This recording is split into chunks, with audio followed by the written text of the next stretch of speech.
नमस्कार, आप देख रहे हैं के न्यूज। मैं हूं आपके साथ सोनी चौहान। हमारे खास कार्यक्रम में आपका स्वागत है और आज हम अपने इस खास कार्यक्रम में आपको मिलवाने जा रहे हैं एक खास मेहमान से, डॉक्टर नौहेरा शेख जी से, जो कि राष्ट्रीय अध्यक्ष हैं AIMIEP की, यानी ऑल इंडिया महिला एम्पावरमेंट पार्टी की, जो एक बिजनेस वुमेन है, जो CEO हैं हीरा ग्रुप की। आज इन्हीं से होगी खास बातचीत। उज्जैन में 12 साल की बच्ची के साथ ही खौफनाक जो वारदात सामने आई, उसको लेकर हम बातचीत करेंगे। साथ ही आपको बता दें कि महाकाल की नगरी में शर्मसार कर देने वाली जो घटना सामने आई, पुलिस ने एक ऑटो रिक्शा ड्राइवर को गिरफ्तार किया है। आरोपी भरत सोनी को जब फॉरेंसिक जांच के लिए घटनास्थल पर ले जाया गया तो उसने हिरासत से भागने की कोशिश में उसकी चोट लगी। पुलिस ने उसे प्राथमिक उपचार के लिए अस्पताल में भर्ती कराया।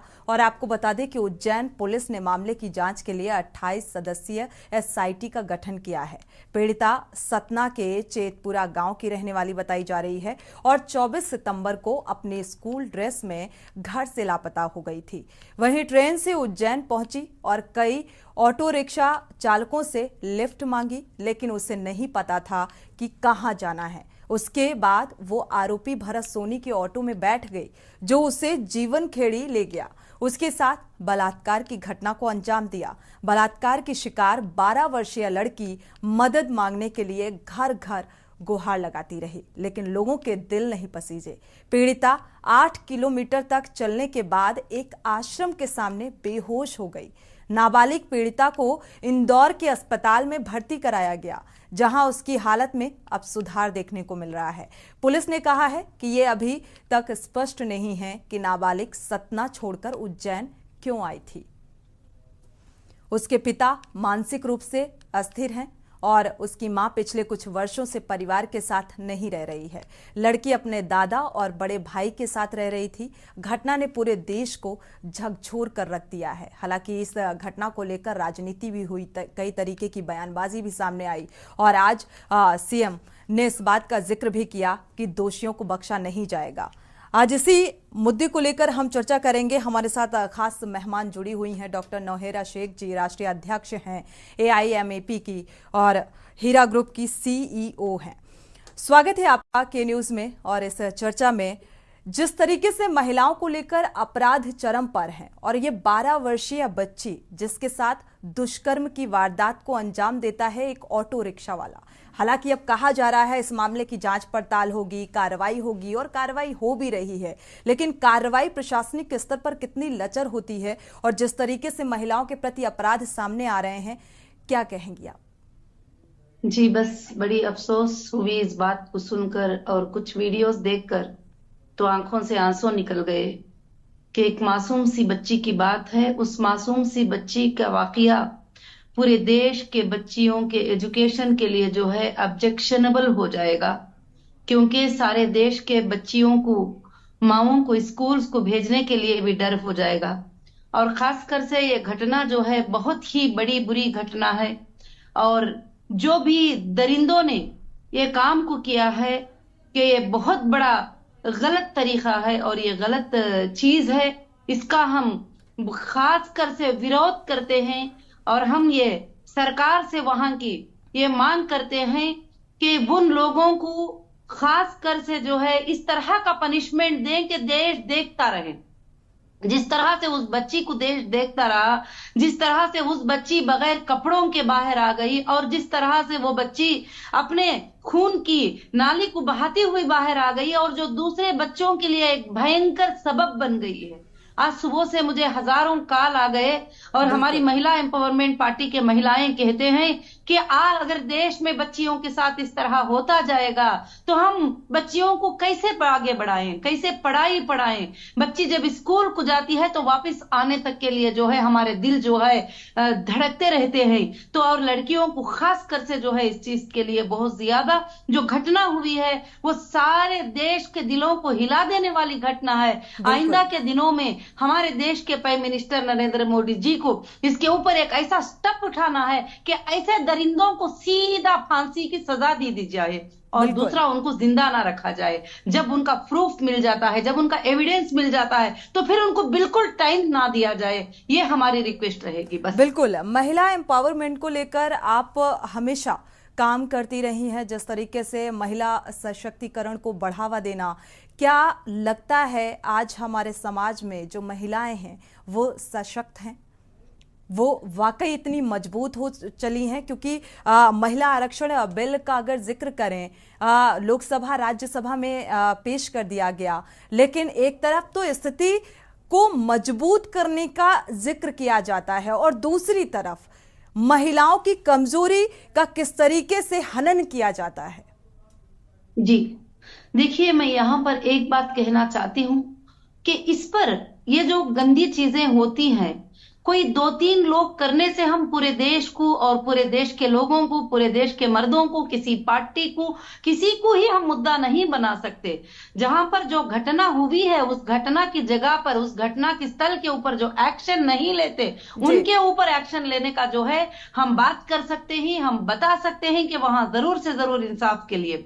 मगर महिला की बात जब कही जाएगी तो महिला को हर जगह जो है उसको दबाने की कोशिश की जाती है, उसको सताने की कोशिश की जाती है। आपको भी पता है कि कभी भी ऐसा नहीं हुआ कि किसी लड़के को एक लड़की उठाकर लेकर चली गई, इस तरह की घटना हुई। मगर एक लड़की है इस तरह से जो है उसके साथ जो है घटना हुई, और एक ऑटो ड्राइवर ने जो है इस तरह से किया है उसको, और इस तरह से वो लड़की इनसिक्योर सबको 8 घंटों तक जो है 8 किलोमीटर तक पुकारती रही, बुलाती रही। तो मगर ऐसे चीजों में जो है खास कर से जो है महिलाओं की मदद के लिए महिलाओं को भी खड़े हो जाना चाहिए, हमारे देश के भाइयों को भी खड़े हो जाना चाहिए, हमारे देश में जो ताकतवर लोग हैं उन सबको खड़े हो जाना चाहिए। महिलाओं की सुरक्षा के लिए, बच्चों की सुरक्षा के लिए, स्कूल की सुरक्षा के लिए जो जो सुविधाएं जरूरत थी वो सब करना चाहिए। मैं ये बात करना चाहूंगी। बिल्कुल।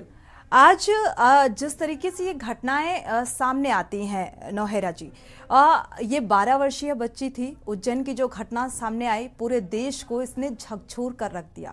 रूह को कपा देने वाली ये घटना कि 12 वर्षीय मासूम खून से लथपथ 8 किलोमीटर तक का सफर तय करती है, लेकिन वो वहां से गुजर रही होती है। और बड़ा दुर्भाग्यपूर्ण ये लगता है कि कोई भी शख्स अपने घर का दरवाजा नहीं खोलता, ये जानने की जहमत नहीं उठाता कि आखिर ये हादसा करने वाला कौन है, ये हादसा हुआ कैसे। और एक 12 वर्षीय मासूम, कोई उससे भी पूछने को तैयार नहीं। तो आज हमारा समाज कहां जा रहा है, और समाज में जिस तरीके से महिला अपराध बढ़ते जा रहे हैं, इस पर कैसे अंकुश लगेगा?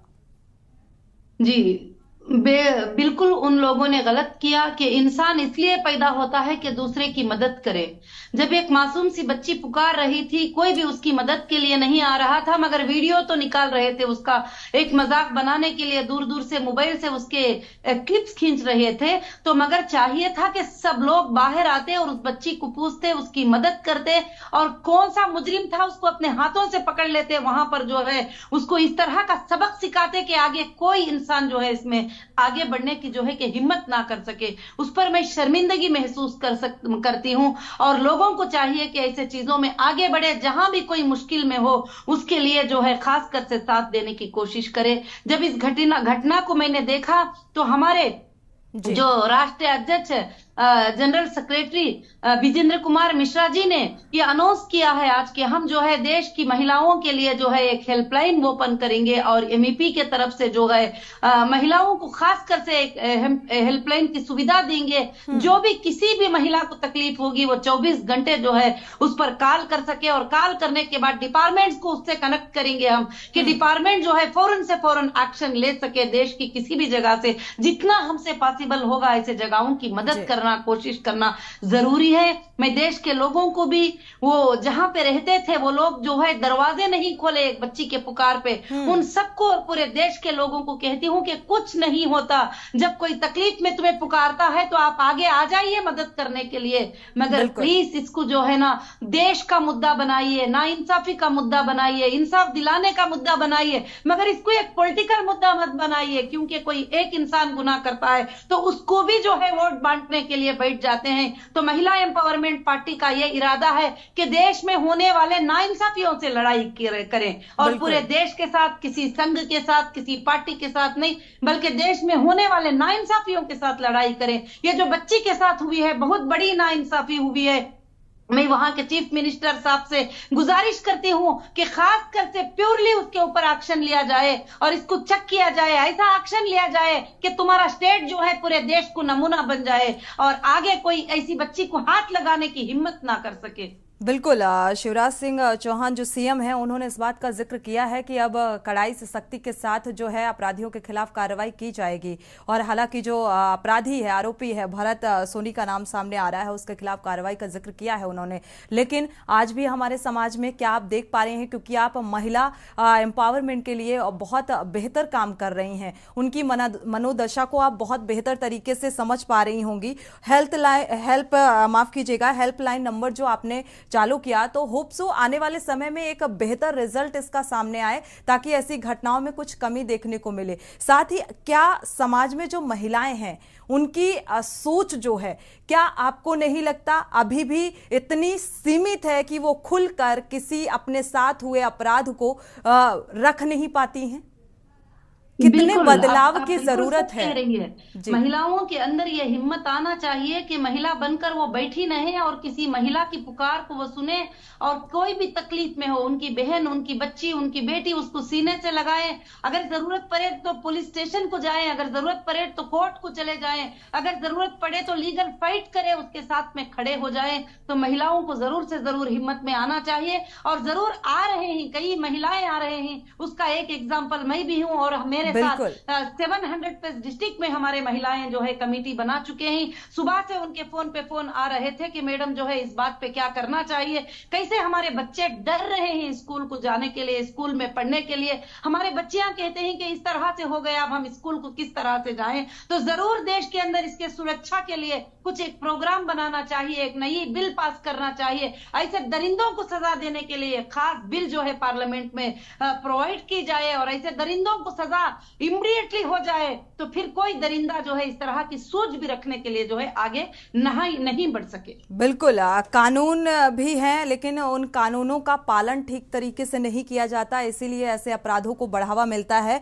और आप जिस तरीके से महिला एम्पावरमेंट के लिए काम कर रही हैं, एक उदाहरण है उन महिलाओं के लिए जो वाकई अपने हमारे साथ जुड़ने के लिए, ये कीमती समय देने के लिए। तो ये थी हीरा ग्रुप की सीईओ जो महिला एम्पावरमेंट के लिए उसमें मुझे इनवाइट करके ये बातों को जो है लोगों को, देश के लोगों को सुनाने का मौका देने के लिए शुक्रिया। जी शुक्रिया। महिला एम्पावरमेंट के लिए बात कर रही थी और काम करती आ रही हैं। हालांकि हेल्पलाइन नंबर का भी जिक्र किया है कि जो इस तरीके की घटनाएं सामने आ रही हैं उसके लिए एक हेल्पलाइन नंबर जारी किया जाएगा, जो कि ऐसी जो घटनाएं होती हैं उसमें कुछ मददगार साबित हो सके। इसी के साथ इस खास पेशकश में इतना ही।